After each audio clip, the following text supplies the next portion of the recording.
talk to me about where you think the state, like the need for parent education is in the youth sports space. Oh my gosh, it's such a big question. It's really a I career know. defining question. We've done some of this. We haven't completely hung our hat on this coat rack, but um, one thing that strikes me is that we talk all the time about best practices. And to me, best practices implies that there's sort of one right way to do things. That we can kind Mhm. of put everybody in this black box and say, do this, and it'll be a successful parenting experience. I don't necessarily believe in that. And especially now that I'm a parent, even with just two children, I know that they need to be parented differently. And I'm a coach too, and a club director, and I know that all the kids on the team need to be engaged with differently. So rather than best practices, what I like to talk about with parents is best principles. There are a number of principles that we talk about, things that do sort of fit in this umbrella over the parent-child relationship in sport. Mhm. That we can give parents these tips, these tools, these strategies, and say, now you need to make this your own. Now you need to make this your family's thing.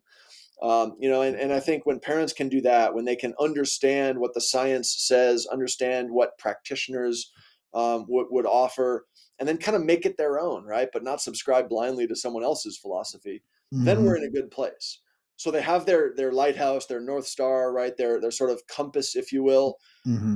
But at the same time, it's got to be the family developing their own mantras, their own sort of engagement Sure. practices, their own way that they deal with success and failure. And then for each family, that turns out to be a little bit different. Yeah. I love that. I mean, how much do you find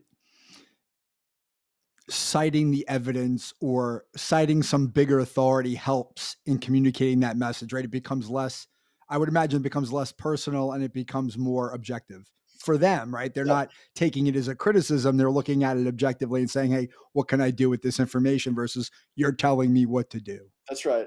Yeah. So look, evidence is important, and I think everything we do, or at least that I do as a Hmm. scholar practitioner, should be evidence based. But at the same time, they don't want me, ripping off lines and then citing my sources. Right? They're not a research paper. Okay. Right. So I think what I've found, at least in my experience, to be most effective with parents is to give them examples and vignettes and stories. Hmm. Stories can be so powerful. I mean, even with you, I've shared some of my stories, Sure. and then always in the end come back to how and why that's a best principle for parenting your kids in sports. Um, so yeah, I think the vignettes, the stories, they can be super powerful. They can draw parents in because exactly what you said earlier, it taps into their emotions. They've all either seen that parent or been that parent or seen an example of what I'm talking about. So it becomes more visceral rather than just, oh, hey, you should do A, B, and C and don't do D, E, and F. Cite, Jones 2020. That's pretty dry. It doesn't Yes. it doesn't really move the needle in terms of their behavior.